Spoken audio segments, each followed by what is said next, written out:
Oh my gosh, coming up on our next episode of Finding Better is one of the best episodes I've ever done.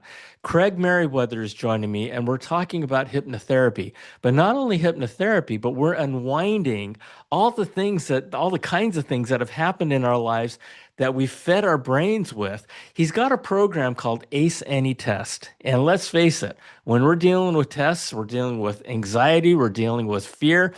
And he talks about unwinding the things that cause that so that you can bring down that level of stress and anxiety. And guess what? Life is a test. Life is a series of tests, right? And what he says is that we're not broken. It's just that our brain needs to be rewired. And we also go through several exercises that you can do while we're talking that will help you calm down. It's amazing. It's amazing. An amazing conversation that you're going to want to share with lots of people. I'm not going to go on and on about it because we've got an episode coming up right now. Here we go.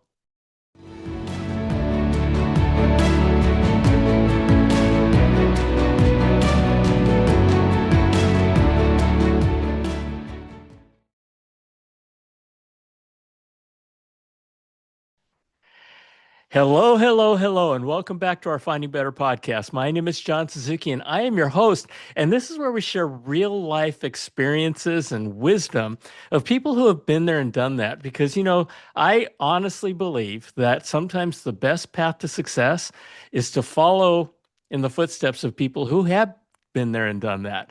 And so we're going to have a lot of fun today. My guest today is Craig Meriwether.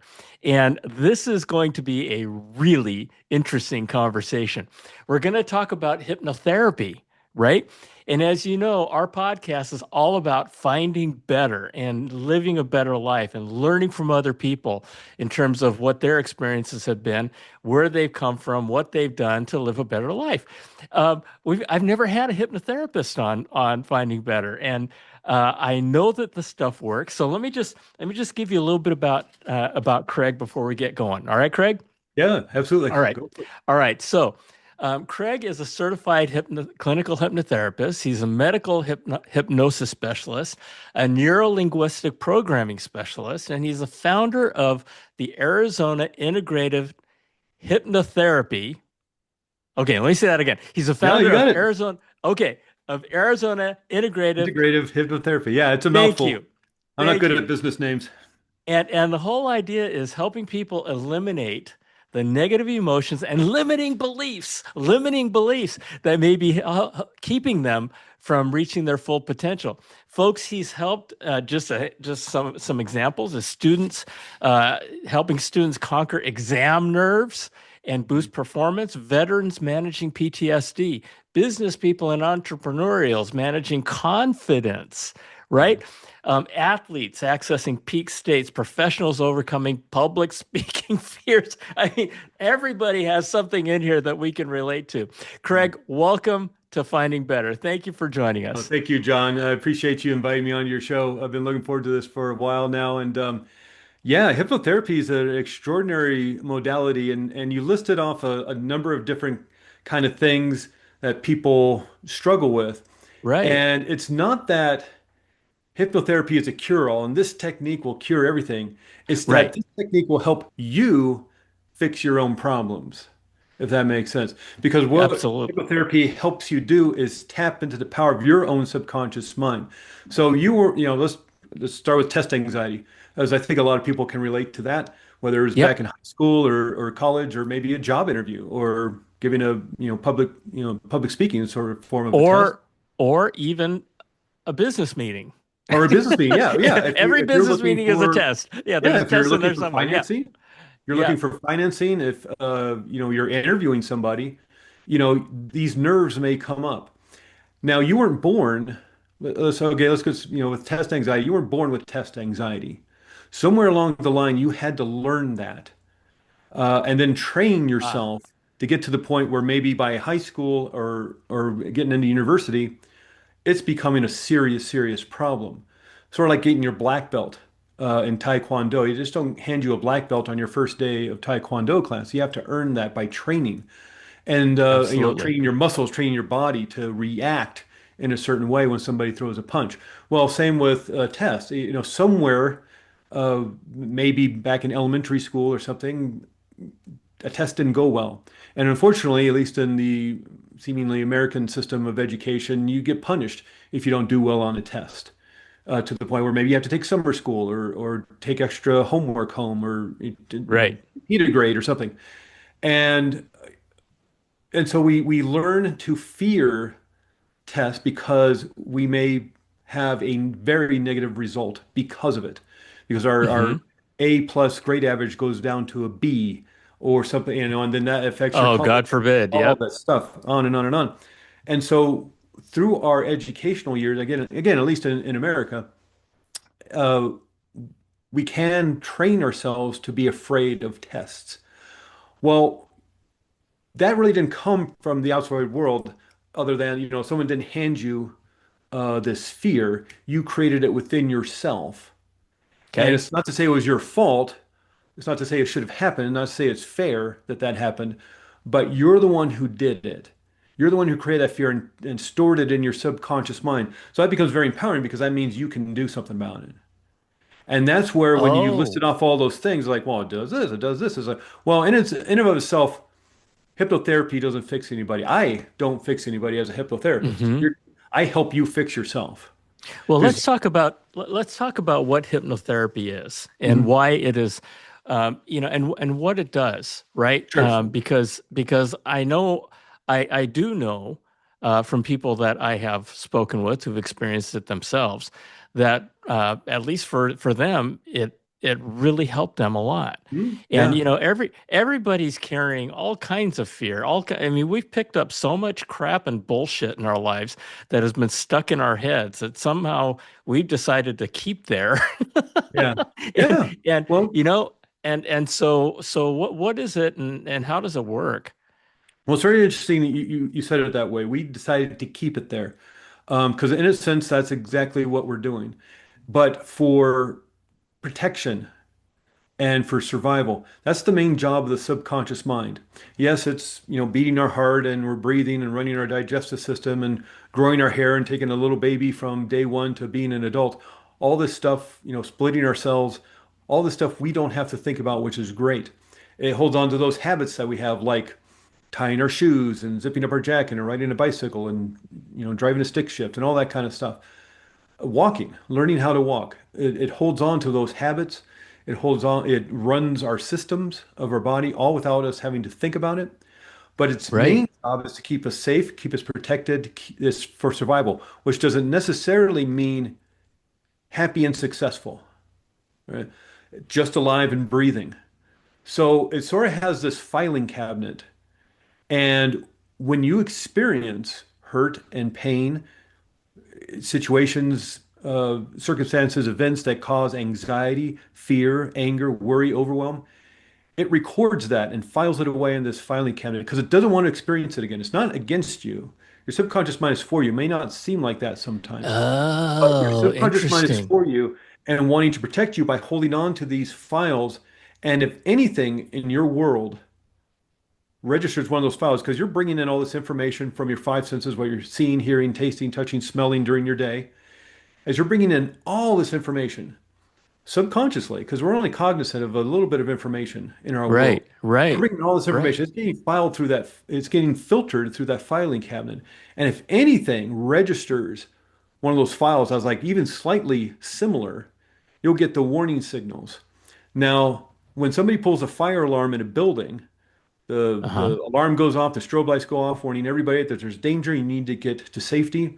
Right. Well, we also have a warning system, but instead of lights and sirens, we have feeling states. The feeling state of anxiety, the feeling state of fear, of overwhelm, of worry, of anger. It's warning us through the sensations, the feelings of our body that we're in danger.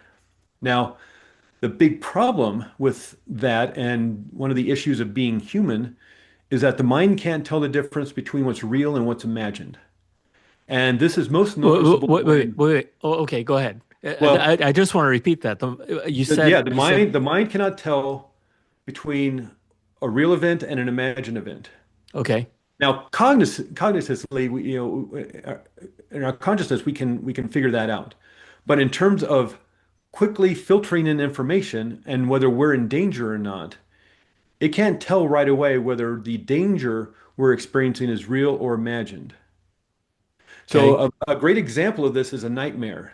If you've ever experienced this, John, or maybe some of your listeners have experienced this, uh, or maybe your children have, it doesn't matter how crazy, how ridiculous, how dumb the nightmare is. A gigantic cheeseburger's chasing you down the street throwing coconuts at you. It's dumb. It's not going to happen ever. Mm-hmm. But Mm-hmm. the mind in that instant, even in deep sleep, thinks you're being attacked. And so it'll turn on the defense mechanisms, a fight or flight response. This is not an easy thing to do. It's very difficult. It's not an efficient way of running the body. But thinking you're in danger from this cheeseburger throwing coconuts at you, it'll turn on the stress response. So your brain starts creating adrenaline and cortisol and dumping that into your bloodstream. Adrenaline, you probably maybe heard crazy stories of grandmothers lifting cars off of babies. Yeah. Yeah. That's adrenaline doing that. The soldier running from behind enemy lines for 3 days straight, no food, no water, no sleep. That's adrenaline doing that. Now it's now coursing through your body. Your heart starts pumping faster to get that adrenaline to the big muscles of your legs and your arms. 300% more blood is moving to the big muscles of your arms to fight. 300% more blood moving to the big muscles of your legs to escape. That's got to come from somewhere. Oh. So it's turning down Yeah. the power of your immune system, turning down. That's why people get sick when they're stressed for long periods of time. Is turning down the power on your digestive system. That's why people get irritable bowel syndrome when they're stressed and anxious for long periods of time. All because you're being chased down the street by a cheeseburger because your mind has this safety protocol of shoot first, ask questions later. And so even in deep sleep, you're running this system. And so you can imagine what's going on in your waking world, right? And so with the subconscious mind, its main job is to keep you safe, protected. One of the best ways it does this for us is this filing cabinet, which it emotionalizes in order to get our attention if it thinks we're in danger. Yes, it's running our systems of our body. It's running our taking care of those habits.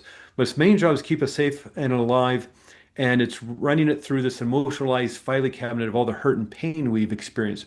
Because again, it doesn't want to experience it again. It's running off computer code of what we've experienced in the past, and so that That informs how it's going to keep us safe. So that's the subconscious mind. The conscious mind. wait. Okay, Okay, okay. Hold that thought. We're going to sure. go to the conscious mind because what you just talked about with the subconscious mind was fascinating, Yeah, and I've never heard it in terms of a cheeseburger chasing you yeah. throwing coconuts. Eh, I mean that, and that was wonderful. That was a wonderful example of what you're talking about. Because what I and if I can paraphrase, one of the things that I came out of that with um, is that given that the mind doesn't know whether it's real Mhm. or not, and it's collecting all these experiences and it's collecting all of this stuff and filing it away. Is that the reason why we fear so much? One of the Mm. things that I my experience is that probably 90% of the things that I fear never happen. Right. Yeah. Yeah. Right. And And okay. I'll be, it's almost paralyzing sometimes, right? Where the fear factor comes in. And then I sit back and I go, what? Yeah. When I think about it, I'll go, why is this paralyzing me? Yeah. But the Probably automatic, yeah. the issue around that, especially the ruminating that we, especially as we're trying to fall asleep and we're ruminating, we're fearing something in the future. Maybe you remember, maybe it's linked to something in the past that's happened, even if it was 30, 40 years ago. Uh-huh. Or like, oh, I got to get up and do that speech at the big conference next month. And in the sixth grade, I went up and did the book report and everybody laughed at me. And so now they equate being up in front of people with being unsafe. Oh, And now that filing cabinet is like, oh, you got tapped to be the keynote speaker at the conference. And now the filing cabinet is starting to rush. But the thing is, that fear of the future, it's sort of like your subconscious mind's running a flight simulator. And if a pilot needs to fly into London next week and they've never been to London before, they're going to get on their at home in their computer, they can get on a flight simulator and practice. And Right. they're going to say, well, what happens if there's turbulence over the Atlantic, really bad turbulence over the Atlantic? So here's what I'm going to do, and train for that. What happens if they're flying in and it's nighttime and it's dark and it's raining? What if they switch runways on me? What if they're flying into Heathrow and at the last minute they get switched to Gatwick? What are they going to do? They're going to practice all these scenarios before they actually fly to London so they feel comfortable and they feel prepared. That's what your Right. mind's trying to do. Oh, I got this big speech coming up next month. And what happens if my PowerPoint dies? What happens if I start to stammer and forget what I'm supposed to say? What if people start laughing? What if they start throwing tomatoes at me? What if they chase me off the stage? It gets bigger and bigger. Well, it's Oh my imaginary, and gosh. you're running a flight Yeah. simulator, but your mind starts thinking, This is real. This is what's going to happen." And And and then part that of sets this, it's like this cycle, and then it's like sets the warning signals of fear going. You're in and part danger of because part they're going to throw tomatoes at you when you do your speech. so No, they're not. one of the things that I wanted to talk about, that you brought up was the fear of public speaking, right? Mhm. Yeah. Because what you said a little bit earlier is that it's experiential. Your mind is collecting all these experiences and to keep you safe. And I was going to say, most people have never done public speaking before. Right. And so therefore, where does a mind get everything? But you just said that, Yeah. during school, you get up and Yeah. you you do And, your book and report if and you're people laugh at more, you. And so, yeah, and yeah. if you're more geared towards being an introvert, getting up in front of people and having Oh my that gosh. energy at you is draining. You can do it. Very Certainly, much. lots of people are introverts and get up on stage. I mean, for all intents and purposes, Yep. she hasn't come out and said so, or I don't think, but from what people who are into being, researching this kind of thing, from her song lyrics and her interviews, Taylor Swift seems to be an introvert. It doesn't mean she can't get in front of 80,000 people for 3 hours and entertain. It just means she's not Right. going to the after party, right? She's not David Lee Roth. She's not Keith Moon. She's not going to the after party. She's going to go back to a hotel Interesting. room alone and recharge because that was draining for her. Other people get hyped up by it. We know the theater kids who are in school and they're all excited to be up on stage and wanted all the attention on them. They thrived on that. Good for them. And that's great. Be an extrovert. Right. Right. But with an introvert, it's draining for you. And if it doesn't go well because you really didn't read the book, or you got it wrong, or you stammered or you stuttered, and people start laughing, and it makes you more nervous, and it just goes wrong. Well, now you've got this file in the filing cabinet, and if you Oh my keep adding on gosh. to it, and now the big problem is memory, and memory is faulty. The memories we Right. have are not accurate because we add on to our memories. One memory expert said that the only way to keep a memory pure is never to think about it, never to remember it. And so when we think of a memory, whether it happened 2 years ago, 20 years ago, 40 years ago, when we think about it again, we now add on our life experience and maybe what we're going through in the moment, and we manipulate it and change it. And so it's not a pure memory. And if you went back to that sixth grade book report and you're looking at it with as an interested observer, you see, oh, there was one kid who snickered, and he didn't snicker at you, he snickered at the funny name of the person in the book, you Right. know? But over years, it turned into whole class was laughing at me, and it didn't go well. Now I can't do my public speaking. And then the fear comes in of like they're going to throw tomatoes at me. And since the mind can't tell if that's real or imagined, it thinks it's real. And now the fear sets in. And then you practice that and then you get really good at it. So it's just this one thing Wow. that kind of keeps, building up on each other. And all of a sudden you have a 50-story building of anxiety and fear that, That wasn't is there when you were fast. born. You had to practice all that. And so and that's the problem is that's the subconscious mind. That's its job is to keep you safe and protected. It's doing it in a way it knows how. It's doing it with computer code that was entered by you, maybe accidentally, maybe unconsciously, maybe through distress and trauma, but you're the one who entered it. And that's going to become very important in a minute. But our conscious mind, now that's the logical mind, the analytical mind, the mind that creates our goals, the plans to achieve those goals, the willpower to go after those goals. But what neuroscience tells us is that conscious mind only makes up 5% of mind. Subconscious mind makes up 95% of mind. So when there's conflict between the logical mind and the emotional mind wins every time. That's why when you think about it, you logically, it doesn't make any sense. Why am I afraid of giving this? They're not going to throw tomatoes at Right, me. right, I'm going to right, be prepared. I'm exactly. going to Toastmasters. I have a coach. I'm going to practice. Uh, it doesn't logically make any sense. No, it doesn't.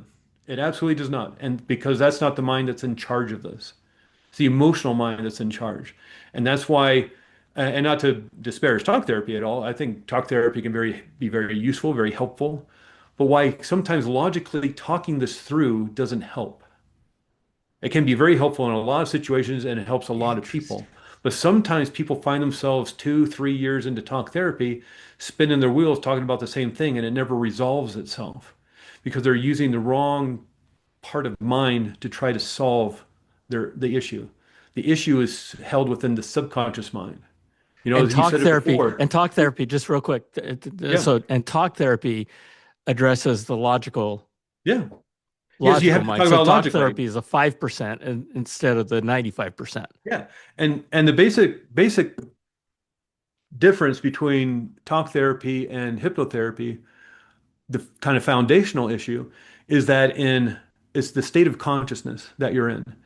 In talk therapy, you're using the beta brainwave state. So you're in the moment consciousness. So right now, you and I, John, we're in the beta brainwave state.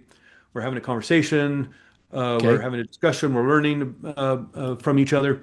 And so we're firing our brain cells. All the neurons are firing in a pattern. Like when I move my arms around or when I walk down the street or when I feel emotion and I think a thought, I'm firing brain cells in a certain pattern. How fast that pattern fires determines what state of consciousness I'm in. So right now I'm in the beta, the famous ones we learned about in school, beta, alpha, theta, delta. There's others that have come up, but just for the sake of this discussion, beta is consciousness.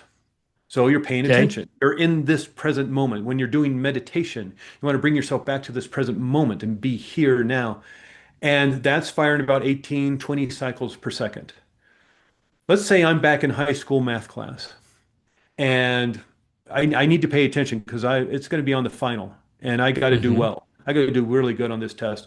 And so I'm taking notes and I'm paying attention. I'm trying to figure out these equations. It's just so boring for me. And all of a sudden I just kind of drift off and I start staring out the window.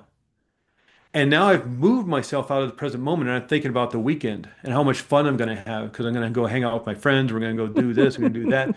And I thought, yeah, that reminds me of a couple summers ago when we went to the Grand Canyon and we had a really great time. And now I've moved myself out of the present moment and I've moved inward. I've altered my state of consciousness and I've slowed down how fast my brain is running. And I've moved down to maybe 14, 12 cycles per second. Now I'm in the alpha brainwave state, that daydreamy, imaginative brain. My eyes are open. I'm just watching the trees, leaves blow in the wind, and I'm That's me thinking all about the the weekend. time. I'm thinking about my girlfriend. I'm thinking about my boyfriend, and Hmm. all of a sudden I'm not there anymore. Teacher's still talking. The students still asking questions or acting up or throwing papers at each other, whatever. But I'm not paying attention to any of that. I've moved inward. I've gone somewhere else in my altered state of consciousness of the beta or of the alpha brainwave state. And then all of a sudden my eyes start getting heavy and my head starts nodding down. And I'm not really asleep, not really awake either. Now I've slowed down to about 6 cycles per second. I'm in the theta brainwave state. In a few minutes, I'm probably going to be fast asleep in the delta brainwave state, firing at 1 or half cycle per second. But the teacher sees me and say, "Hey, Craig, why don't you come up here and do the problem on the board?" And I jolt awake Yeah. and I look around and everybody's staring at me and I'm embarrassed because I don't know what's going on and I'm looking at the board. I don't know how to do this equation. I wasn't paying attention. And now I'm stressed. I'm firing about 30 cycles per second because I'm in high beta firing in the stress response. So in just a matter of whatever, 7, 8 minutes, I've altered my state of consciousness 3 or 4 times. And by that's a normal human experience that we all have every day, whether it's a boring meeting at work, whether you're driving home after coming home from work or picking up the kids or from shopping, and you start thinking about something else, and all of a sudden you're in your driveway or in your parking spot, you're in your garage, you don't remember the last 4 or 5 blocks, you altered your state of consciousness. or even in you're watching a movie and you get lost in the movie. There's really not spaceships that shoot lasers like that and things, but you get lost in it. Well, you've altered your state of consciousness. Watching TV puts you into the alpha brainwave state. And so these are experiences, these altered states of consciousness we experience multiple times a day, every day. In hypnotherapy, we take advantage of that by moving you out of this present moment state of consciousness of the beta brainwave state and moving you down to the alpha brainwave state, maybe even theta brainwave state. You quiet down that conscious level of mind and you move into the subconscious. And that's where healing happens. And that's why healing can happen fast. And I'm not saying everything's a 1 or 2 session thing, Right. uh, situation, but we're certainly not doing 80, 90 sessions over 2 years, like some Can it people. can it be a 1 or 2 session thing? Yeah. That Okay, happens, here's an right? example, not to, ring my bell or pat myself on the back. Please Um, do. but I will. Um, so I work with everybody, and the reason why I was working with a small business association, trying to get my business going and do marketing and all this kind of stuff. And you're supposed to walk in with like who your customer is, who your avatar is, who specifically your clientele will be. Hmm. And I walked in, I'm like, well, I'm working with people's subconscious mind. And so I talked to this person for a really long time. He's like, my God, this is like the first business I've ever run into that's really for everybody. And it's not me, it's the thing of hypnotherapy because I'm not fixing anybody. And hypnotherapy is not fixing anybody. You're fixing yourself. And so whether you're 9 years old or you're 90 years old, you can fix yourself. And so it doesn't matter economics, it doesn't matter gender, it doesn't matter age. You fix yourself. And so I was working with a 9-year-old kid, and well, the situation was he had been struggling with extraordinary nightmares every night for 2 years. Mm. And so much so that he'd scream himself awake, and one of his parents would have to sleep in Oh, bed the rest of the night. And so not only, of course, is everybody stressed, they're not sleeping. There's a tension between the parents because they're not sleeping together anymore, and this what are they going to do about son? They went to counselors, they went to psychotherapists, they went to sleep doctors, they went to sleep, centers. They went to everything for 2 years. Nothing is working. Nothing's changed. He's still screaming himself awake every night with these extraordinarily horrific nightmares he's having. And my wife and I run the Northern Arizona Massage and Wellness Clinic. And my wife just retired from massage, but she'd been doing massage for about 30 years. And she now just runs the clinic. But she was working on the mom. She was giving the mom a massage, and mom was saying, I can't believe last night. Last night was the worst night ever. And I had to sleep with him, and he just kicked and rustled and all night long. oh. And nothing worked. And we've been to counselors, and I don't know what to do. And she's kind of crying while she's getting her massage. And Christina's like, well, my husband does hypnotherapy. You should try that. I said, yeah, I'll try anything, which is kind of unfortunate with us hypnotherapists. We're sort of like the therapy of last resort. Is when people have given up hope and it's like, well, I guess I'll try hypnotherapy. Uh, so she scheduled a session. I don't even know who this person is. And I see that she makes a session, schedule a session. And so Christina tells me who she is. And so I call her just to get a little background information, what the situation is, and find out that the kid likes Star Wars, specifically The Mandalorian. If people know that show, that's the one with Baby Yoda in it. And Hmm. I'd seen some of those shows, and so when we come in, I come out of my office. He's sitting in the lobby with his mom. His mom's going to be in there with him, and I kind of crouch down. I look him in the eye. I say, "Hey, we're doing this. If you want to." If you don't want to do this, no harm, no foul, and you can leave. But if you want to do this, please understand that you're going to do it, not me. I don't fix anybody. You're going to do this. And then if you're ready to heal this now, get up off the chair and we'll go to my office. Gets up out of his chair. So I'm already starting the hypnotherapy process, conversational hypnosis, eyes open under bright lights in the lobby of this building. We walk into my office, my door's closed. I say, look, I just want to make sure you perfectly understand that you don't have to do this unless you want to heal, unless you're going to heal this now. again, implanting suggestions to him that this is going to end right now. I said, if you are sure you want to do this and you're going to do the work that you will heal this now, open the door and go into the office. So he opens the door, Oh, goes to the office. interesting. So I'm already planting seeds of like, okay, you're gonna fix this yourself. You already know you're going to do it because you got up the chair, you opened my door, pick the seat you want to sit in. There's a recliner, there's a comfy little chair, there's my office chair. Pick whatever seat you think is the seat you need to be in to heal this. And of course, he picks the recliner. And so a lot of it was me saying, or having him close his eyes and basically having him imagine lying in bed and having four Mandalorians at each corner of his bed. And if you don't know that show, it's a Boba Fett from Empire Strikes Scar. Back, Yep. the Yep. Yep. bounty hunter Boba guy. Fett. So a bunch of those kind of Hmm. people, and they're all in their armor. They all have the jetpacks. They all have the blaster guns or whatever. So four on the corners, one above, one below. And then the other thing was there was a scene in Mandalorian where Baby Yoda forms a protective vibrational field around himself when he's meditating. So he Hmm. forms this force field around him, kind of like. And so I said, okay, now pretend that Baby Yoda is sitting there facing you, and you and him form this force field around you, around all of it. And and now let's run those nightmares. And so I had him like there's ghouls, and then there's aliens, and then there's zombies, and there's all sorts of horrific things that were coming at him to attack him. So I said, run the zombies and see what happens to them now. And so he ran it, and of course the Mandalorians take care of it. The ones that escape gets zapped by the force field. And so it's okay, let's run aliens. Let's run the other. So we practice running. Now let's run them all together at the same time. Zip, zap, zip, poof. And it's like, what happens? Well, they all, okay, I can protect myself. And so we did some other things. The whole thing took 45 minutes. And I said, at the very end, only when you know that this is gone and this is done and this is healed, open your eyes and walk out the door. And so, took a beat, kind of breath in, opened his eyes. It's like, I just shrugged. I was like, that's it. And so he walked out the door. And his mom's like, okay, well, and mom left with him. Never had a nightmare. What? Never had a nightmare again. One 45 What? minute session. Wait, wait, wait. One So, 45 so minute session cured him of 2 years of nightmares that no other therapy could help him with because he was doing it himself.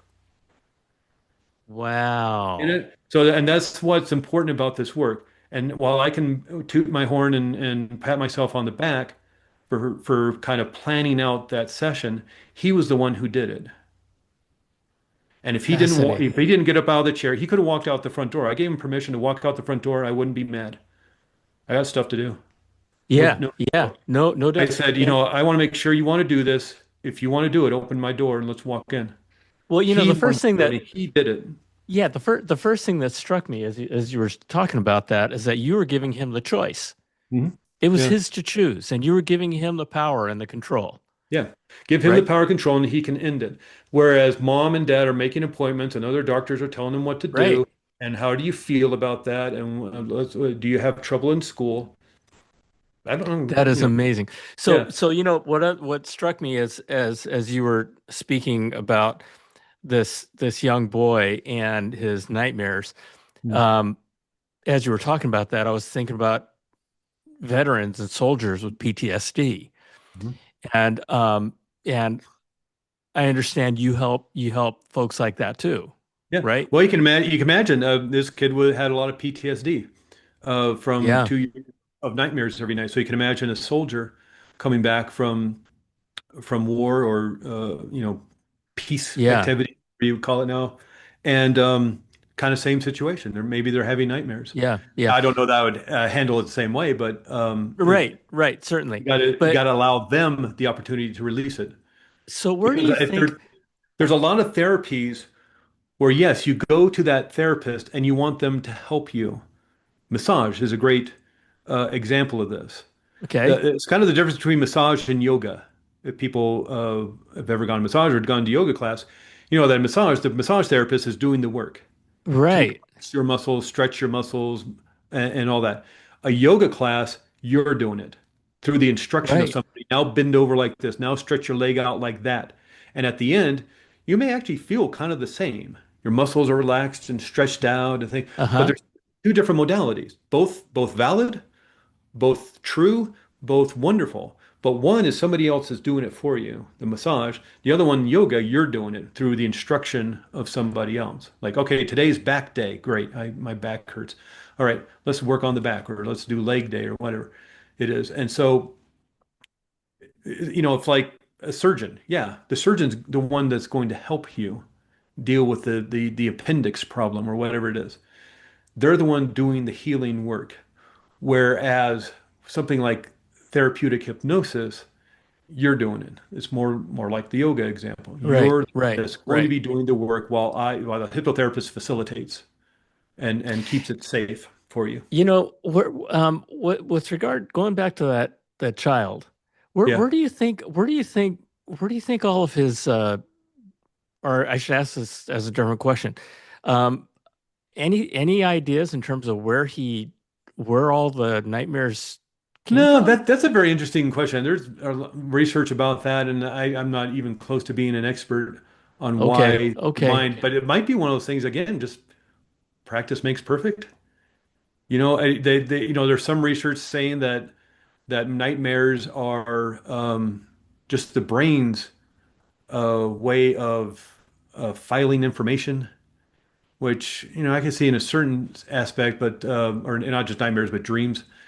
And so nightmares maybe fall under that. But in terms of like scary nightmares, I don't know. The Yeah, thing is, they yeah. might have um, seen a scary movie when Yeah, you could be anything, because right? his older brother or parents were watching a movie late at night, and he woke up and came down and saw a Yeah. horrific thing from a R-rated movie he wasn't supposed to see at the wrong moment. Right, right. And now he Yeah, has like this a scary image, and now his movie. I brain, mean, could be it could anything. be the Yeah, subconscious yeah, mind's running a yeah. simulation saying, well, what happens, when the zombies come after you?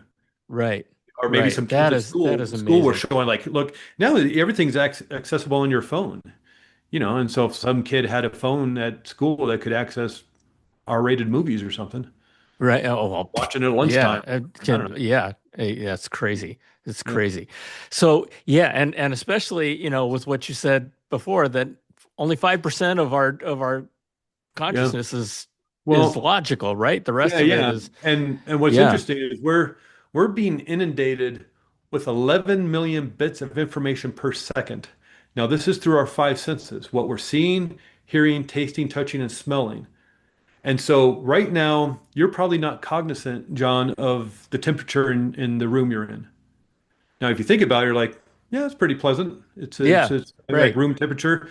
Now, if it Right. was too hot, you'd notice it. If it was too cold, you'd think, God, I don't know why the air conditioner keeps kicking on, or may I need to go get a sweater. You would notice it. You'd move into your field of consciousness. But it's like Right. sounds. Like I was explaining to you before, I had to rush maybe down to my office because the neighbors decided to jackhammer half an hour before we started. And like I haven't been hearing it, but I'm hearing them. They've stopped jackhammering, but they're doing something. If I can listen, I can hear it, but Right. it's not bothering me. Right. Or it's like the ceiling fan. It's humming, or the refrigerator's humming when it turns on. You don't notice it unless maybe there's a clunk or a squeak, Right. and it comes Right. in your field of vision because of that 11 million bits of information that we're getting. We're only cognizant of 200 bits. So we have to filter out a lot of stuff, and what we're cognizant of is directly influenced by the subconscious mind and that filing cabinet. And so it's that thing of Wow. when you're thinking about buying a new car and you're thinking about Hmm. buying a Toyota Prius, now all of a sudden you see Toyota Priuses everywhere Right. Right. on the street Exactly. or in every Exactly. parking lot. The Yeah. Ford Yeah. dealership has a Toyota Prius for sale for some weird reason.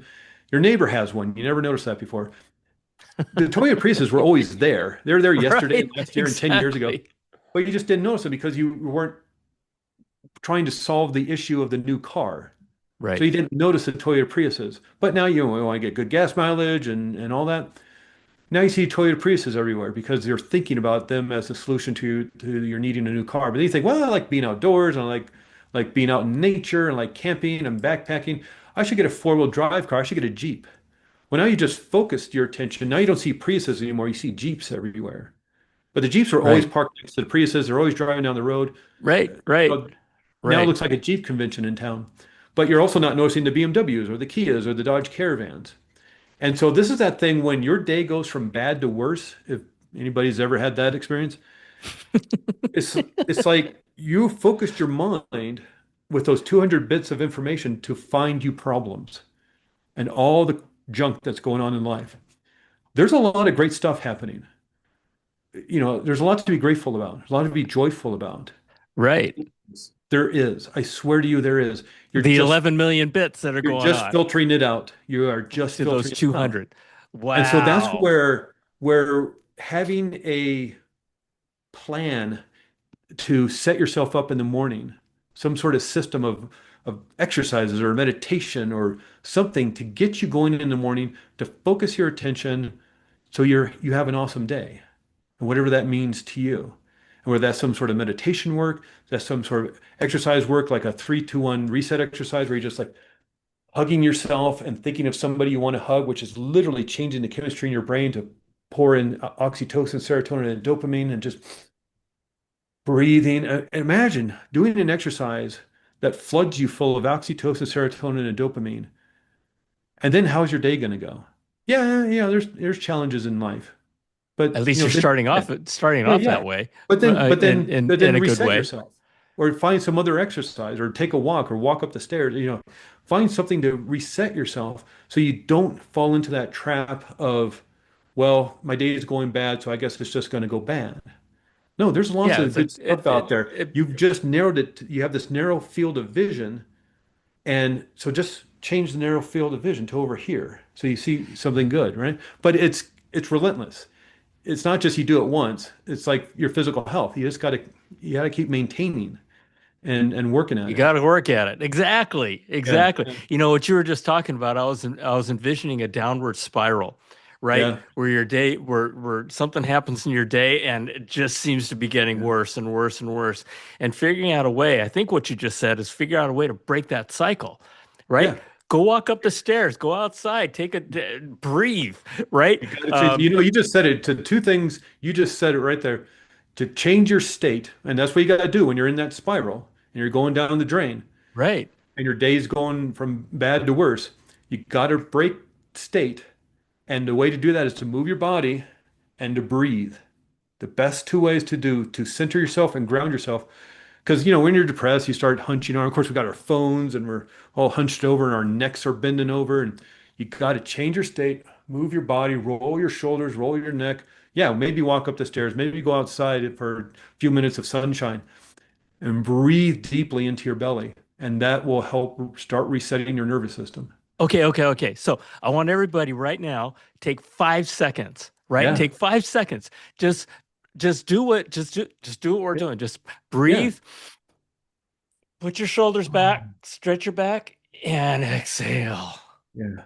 And since How I do you feel? mentioned it, let's I mean, let's when let's you did that, yeah, I did that, and just in that moment, and I know that everybody who just did what we told them yeah, to do, it's amazing. yeah. Just that 3 or 5 seconds of just doing that, it just kind of goes, oh, okay, Yeah. right? You've been Yeah, given everything you need to regulate your nervous system. And the breath is a big part of that, moving your body. Somatic therapies where you move your body. Um, and don't have to do anything as it's nice to get a massage, it's nice to do yoga, it's nice to do qigong, things like that. But just if you don't have the opportunity and you got 5 minutes before the meeting starts, yeah, roll your shoulders. I mean, it's like in your an chair. athlete. You got to put yourself in state, like an athlete Yes, walking up yes, to the starting line. Are they going to go like, I don't know, I'm a loser, and look at all these other athletes who are probably better than me. What's the chances of them winning? They got to put themselves in the state, that's right. the mindset of a champion, every single one of them. Yeah, You get on that yes, diving platform to do the, butterfly swim thing, and you look over and Mark Phelps is next to you. What are you going to do? You're going to go, oh, well, I guess Mark Phelps is getting the gold this time. Or are you going to go, yeah, he's an old man. He's got shoulder problems. yeah. I'm a champion. Let's I'm a go, winner. baby. Let's Yeah, go, baby. yeah, But any yeah, athlete, professional, Olympic athlete, whoever, they're walking up to home plate. They're walking up to starting line, or if they're doing gymnastics, they're walking up to the mat or the uneven bars with the mindset of a champion. They're yep. putting themselves back. and that's how you win. And they And work at it. we Yep. should do that in our own lives. You got that meeting, So, you got that investor meeting, you got that first date, you got your 50th anniversary party. You know, you're walking home after a bad day, or not walking home, but you know, you're getting out of your car before you walk back in your house in a pissy mood. Why don't you just like get yourself in state of the person you'd rather be? Take well, 5 minutes. one of the things that you wrote was that just by sitting in a comfortable place, closing your eyes and pretending Mhm. you're the person you want to become can literally rewire your brain, Yeah. Yeah. What right? if the mind can't tell the difference between what's real and what's imagined? Why don't you use that to That your is advantage? amazing. Yeah, Because if and you this said that Olympic athletes do this all the time. Oh yeah, Champions they do do this all the mental time. rehearsal all the time. The in the 1990s, early 1990s, they started, you know, having all these MRIs machines and SPECT scans and things, and so lots of research being done on the brain, and some researchers wanted to watch the brain as it learned something new. And so they picked piano. And so they brought a bunch of volunteers in who didn't know how to play the piano. And they showed them the simple little scales and exercises and songs you learn as a beginner. You know, and they have the cap with the little electrodes on and stuff, and they're watching Hmm. their brain. Hmm. And so they play piano for 2 hours and practice piano. They had a second group come in and just dink around on the piano. They didn't show them how to play anything. They don't know how to play. They just like making note, you know, Right, right. making sounds. And watching their brains. They had a third group who were the control group. They didn't do anything because when you're doing this kind of research, you want to compare and contrast. Here's a brain that Hmm. doesn't do anything. Here's a brain that's learning something new. At the end of the week, what are the differences? Compare and contrast. And they had a fourth group, and this is where it gets interesting. They had a fourth group just pretend that they're learning how to play the piano. And so they brought this group in. They showed them the simple little scales and exercises, the little songs you learn as a beginner. But instead of sitting at the piano for 2 hours, they went and sat in a recliner and just pretended to play the piano in their imagination like a daydream. So at the end of a week, just 7 days straight, they looked at everybody's brains again and found, of course, the control group, nothing changed. Of course not. They weren't learning anything new. They didn't do Hmm. anything. So their brains didn't change. The group who only just made sounds on the piano and didn't learn anything, their brains didn't change either. They didn't learn anything. They weren't Right, doing anything specifically different other than just kind of plunking around on the piano. right. The group who actually learned piano, put their fingers on the keys, made music, heard the music with their ears, read the sheet music with their eyeballs, worked the keys with their fingers. So they're putting physical and mental and visual and auditory all into it. They developed a new neural network in the part of the brain for music and learning. Of course they did. They're learning music. So of course that makes sense. There's no big mystery there. They put all this time and effort into actually playing the piano. They developed new neural pathways, brain cells connecting In their together mind, in their mind, in playing their the brain. piano in their They mind, literally changed their biology. pretending. Yeah. No, no, no, no. Just the actual people playing the piano.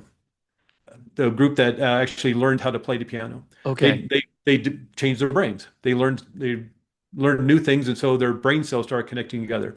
But okay, what I just alluded to, the group who only pretended okay, to okay. play the Yep. piano also developed the same neural network in the same part of the brain.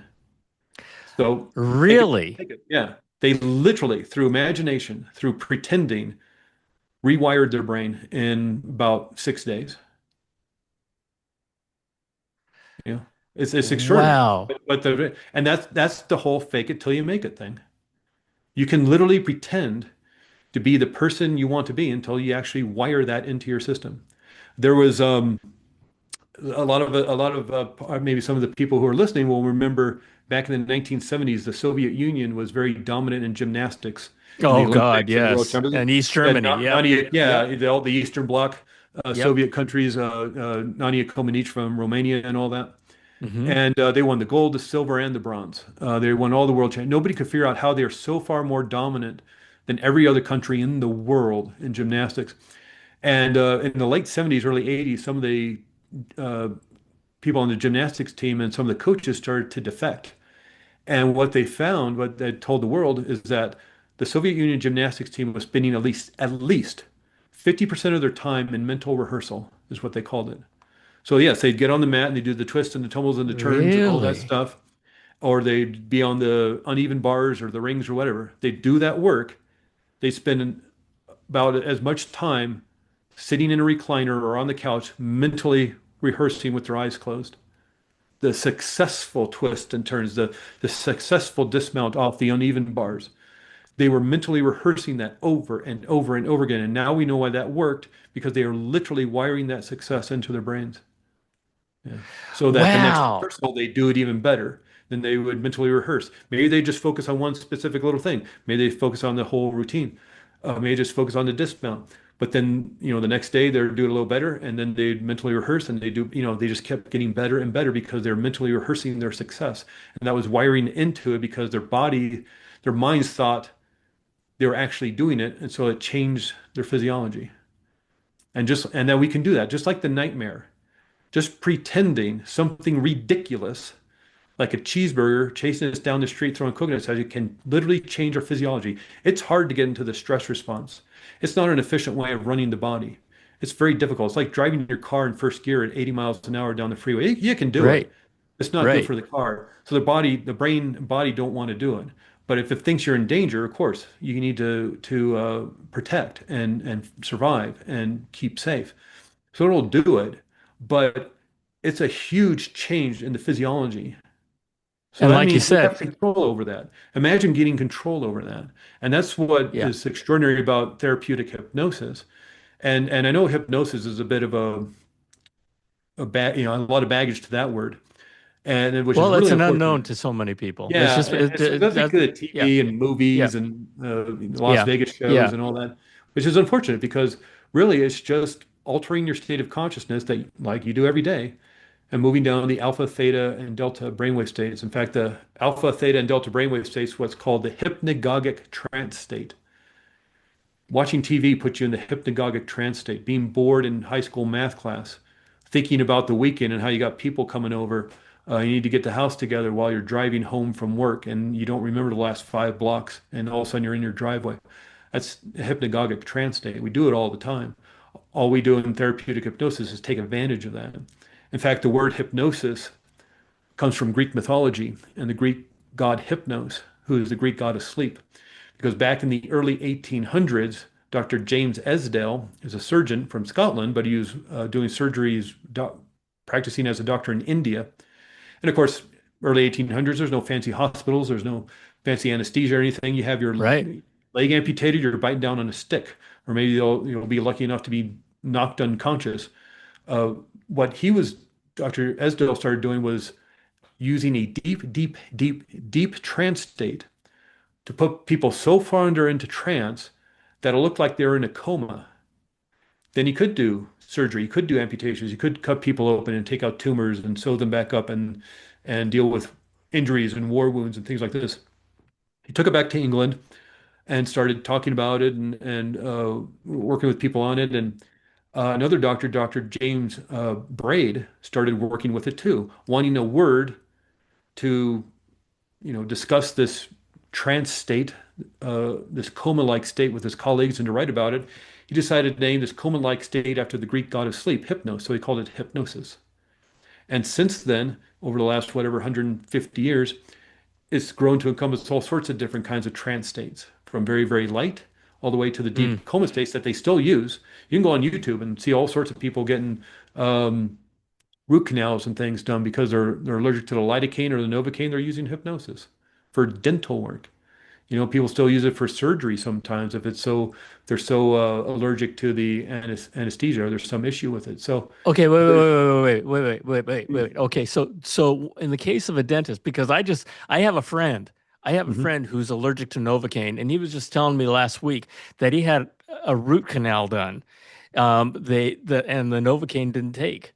It didn't take, and so he literally My felt God. every moment of that root canal. So Yeah. you just talked about how you know hypnosis. Is it the dentist that puts a patient in his Uh, hypnosis it, or it, it would be great if dentists knew how to do it. There, maybe one of the dental hygienists, you might, in a situation like that, you might go to a hypnotherapist like, hey, I have a dental appointment next month. I can't do the Novocaine or the lidocaine. I need you to train me so I can do this myself, or pay the person to join you in oh the interesting. at the appointment. Um, you might get headphones and listen to a recording or get do those binaural beats. That's binaural beats are great for flying. If people have a little nervousness around flying, get those binaural beat things and put them on your headphone. Boom, boom, boom, boom, boom, boom. And it's like it calms you down, puts you in that theta brainwave state or a calm, relaxed state of mind. So there's lots of different ways to do it. I would definitely just not do a hypnotherapy appointment the day before and hope it works. I would do some Yeah. practice with it. I would like Okay. go a month Okay. before and start practicing, or either there's recordings on YouTube or something you can listen to. But Interesting. if I was Wow. seriously going to do a root canal and without any sort of anesthesia, I would definitely be practicing that. We would do that, and Yeah. Okay. Good. we would do that with at the Hypnotherapy Academy of America is where I did my training. It was a great school. Oh, not was, it is a great school. And when we were doing medical hypnosis, part of that is pain control. And you didn't have to do this. This was more of a volunteer if you want to have this experience. But what some of us did is we numbed with our minds this part of our hand right here and stuck a needle through Hmm. it. Not all the way through, but through the skin. And you didn't feel it because you numbed it out. Wow. Yeah, it's wild. Wow. Wild what the mind can do. Wow. Yeah. Listen, Craig, this has been amazing. Yeah. This has been amazing. And it's and I've so appreciated you because, throughout our conversation, you've also shared things that we can do on our own, Yeah. right? But most importantly for me, I mean, you've talked about this in layman's terms, starting with the cheeseburger chasing Yeah. you, Yeah. That's it. throwing coconuts at you. I Yeah. mean, how cool is that? And I'm going to listen to this episode over and over again because there's just so much there's so many great nuggets in it. You talk about a simple 5-minute exercise Yeah. that folks can do to reset their nervous system and change the chemistry of the brain. Yeah. Um, I mentioned it before, and it's that 3-2-1 reset exercise. And I went through it kind of briefly, but let me explain real. And I know we're kind of running up against time, yep, but yep, yep, yep. I'll do Let's this close with very this. very quickly. It's very simple, very very simple. 3-2-1 reset starts with three slow, gentle breaths, and do Okay, 10 if you want. Do okay, five if you want, but it's just the name of the exercise. So starts with the breathing, and this is very important. Not only, of course, are you oxygenating your system, which is what you need, you're exhaling and therefore cleansing your system. And what the breath is so important, obviously. But our brain takes 20% of the oxygen we breathe in. When we're stressed, we only shallow breathe. We're trying to right, get quick right. oxygen into our muscles to fight our way out of the situation or run away. And so we take those short, quick breaths instead of it's like, no, not Right, enough time. right, I need quick breaths. So right. you breathe in quickly, but you're not utilizing. Feel where your rib cage is. It's like 2 inches from your hip bones. The lungs are Hmm. huge. Your heart's like the size of your fist. Your stomach's not that much bigger. Your lungs are huge. That's how much oxygen we need. And it's something like 30, 35 days without food and you die, 4 to 5 days without water and you die. But it's like 5, 6 minutes without oxygen, you're unconscious. 8, 9 minutes, you have permanent brain damage. 10, 11 minutes, and you're dead. You literally have minutes. You're on a fast for health reasons, for spiritual reasons. Good. That's great. That's awesome. You don't have a glass of water today. That's not great, but you're going to be okay. But you're not breathing well and you're holding your breath because you're stressed. Right, You're not right. literally getting the life It's not good. nutrients you need within minutes, and your brain starts to panic because it's not getting what it needs to survive. The feeling state of panic is anxiety. So one of the best ways to relieve yourself of that anxiety is to breathe. Breathe deeply. And I know that's obnoxious when somebody's feeling anxious to tell them to breathe deeply, but that's literally one of the best things you can do. Breathing deeply. We also have this vagus nerve. It's coming out of the back of our head. We have 12 nerves. That's that thing when you touch a hot pot, signal goes Hmm. up your nerve into your brain. Hey, you're touching a hot pot, let it go. You go back down, you let it go, all within a millionth of a second. Well, the 10th cranial nerve is the vagus nerve. Vagus is Latin for wanderer. It attaches to the eyes, to the ears, muscles of your jaw, goes past your vocal cords, attaches to your heart, to your lungs, and to your gut.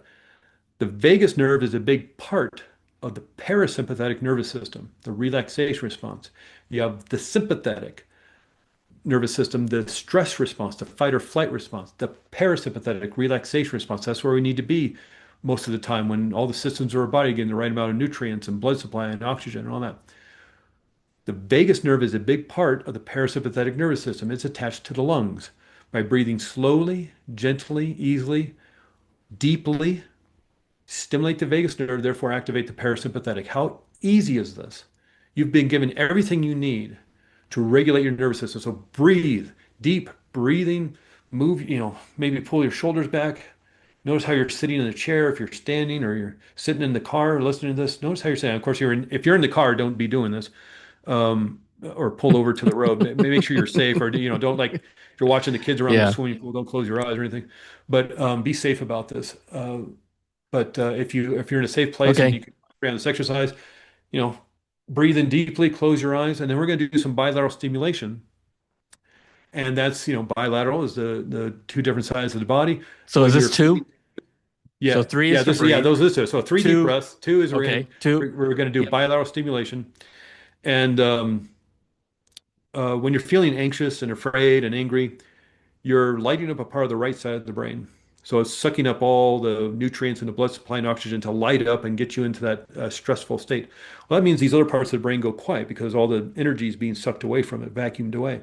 So, but just by moving your body, you can start operating these different parts of the brain and it sucks it back again because you Okay. have to. I'm moving my arms back and forth. You're just listening. I have a little squeezy ball and I'm making my arms a T like a cross and then passing the ball right in front of me, I right got in my front of my cell phone. sternum. I got my Yeah, cell phone. yeah. Careful on your cell phone or a glass Everybody's got a cell phone. because Everybody's if got you drop it, you're going to be bummed. You're going to be bummed if you so find something that's not so breakable. But Okay. bilateral stimulation is that the right side of the brain is controlling the left side of the body, left side of the brain is controlling the right side of the body. So when you Oh, move good. two Yep. sides of the body, you start creating you know, operating in both hemispheres of the brain, lighting up. Again, it needs oxygen and fuel to do that, blood supply. And so it's pulling it away from the anxiety. Your anxiety levels go down. If you remember, like in a meeting or back in school, somebody was drumming on their knees, going bup, bup, bup, bup, bup, bup, bup, Yep. bup. Yep. That's bilateral stimulation. They're nervous. They don't Okay. they don't know they're self-soothing themselves. They're doing it because it feels good. Bilateral stimulation, walking, left foot, right foot, left foot, riding a Okay. bicycle. Full forms of bilateral stimulation. What we're going to do is grab our shoulders. And so grabbing your shoulders, making that X on your chest. Obviously, this is a hug. You're hugging yourself. This is loving, nurturing, healing touch. And you can like squeeze your shoulders because there's your biostimulation. You can give yourself a bear hug. You do the havening technique, which is rubbing your part of it. The havening technique is rubbing your arms up and down your head, whatever feels best to you. Any variation of that, or come up with your own way of feeling this deep hug. But again, healing, nurturing, loving touch. Remember the burning your hand on the pot, the signal went back to your brain. You're now sending a signal up to your brain of loving, healing, nurturing touch. Your brain, if somebody was feeling anxiety, the brain would now start creating the hormone GABA to dissipate all the adrenaline and cortisol. So the brain now starts creating oxytocin, serotonin, and dopamine. And while you're hugging yourself, Okay. think of somebody you want to give a hug to. It could be a good friend, it could be a family member. If you have a dog, if you have a cat, if maybe somebody who's no longer with us, your grandmother, your grandfather, somebody you've never met before, Mother Teresa, Joan of Arc, Mahatma Gandhi, Paul McCartney, I don't know, Taylor Swift. It doesn't matter. The mind Yeah. the mind can't tell the difference between what's real and what's imagined, right? And just like the nightmare, you can literally change your physiology through thought alone. So imagine hugging and you have the extra added benefit of the actual physical touch. So you have the somatic healing therapy of this hug. It's sending the signals up to your brain, and your imagination is thinking of somebody you want to give a hug to. Your brain is now creating all that oxytocin, serotonin, dopamine, flooding your brain with those neuropeptides of love, joy, and happiness into your bloodstream. 5 minutes is all that takes, and Fascinating. you'll hack your brain. You'll Okay. um, literally change the chemistry in your brain and reset your nervous system in about 5 minutes. Do it for half an hour if So you like, but if so you only have so five what minutes, great. so the three was the breaths. Breathe breath, Two two, hug yourself, and then was a think of hug. one person you'd like to hug. And one person you'd like to hug. Wow. Yeah. You And know, here's the thing with this. This is what we were talking about earlier. I'm like, in the morning, find something to do. This is a great exercise to do in the morning. Because Yeah, imagine flooding your brain with that oxytocin, serotonin, and dopamine. Now that 200 bits of information, what are you focusing on? You're focused on bringing more good stuff into your life. Now, there are challenges. Things don't go well sometimes of course. or get goofed up, like me trying to get to this interview this morning. And the jackhammering Yeah, started about half an hour. I'm like, I get to my right. office. I got to my office. I forgot my laptop. I had to run back home. I was like a few minutes late. It Or my was, son-in-law who just popped his Achilles tendon last night. It yeah, happens. yeah, it Yeah. happens. So reset yourself. It's 3, 2, 1 reset, not 3, 2, 1 do it once, and your life is rainbows and unicorns all the time. Reset yourself Keep over doing and it. over and over Keep again. doing What it. what you practice, you get better at. What is strongest within your mind is what you do over and over again. So, what do you just ask yourself right now? What are you practicing? Just feel it in your body. You know what you're practicing. Are you practicing anxiety, fear, and anger? Or are you practicing love, joy, and happiness? Oh, The oh, Dalai Lama still meditates every day. The man's turning, I mean, as we record this, he's turning 90 in a today or tomorrow or something. Man's 90 years old and he's still meditating every day. If anybody was to have it down by now, you think it'd be the Dalai Lama. But yeah. and read his books. The Dalai Lama talks about the anger and the sorrow and despair of what's going on in Tibet. The man's 90. He's not going back. He was exiled out of Tibet in what, 1957 or something? They're still arresting his monks and torturing his monks and you know, bulldozing down his monasteries to build highways and train tracks and all that kind of stuff. That's got to cause great anger and despair and Yeah. sorrow and grief. He's a human being. Of course he is going to feel like that, but he doesn't want that to be who he is. He doesn't want that to be his essence. He's Right. going to feel it because he's a human being, but he doesn't want that to be who he is. So every day he practices loving kindness and compassion meditation. That's his work. That's what he does. At So, 90, still doing it. And he doesn't have a lot of the challenges the rest of he's not married. He doesn't have any right. kids.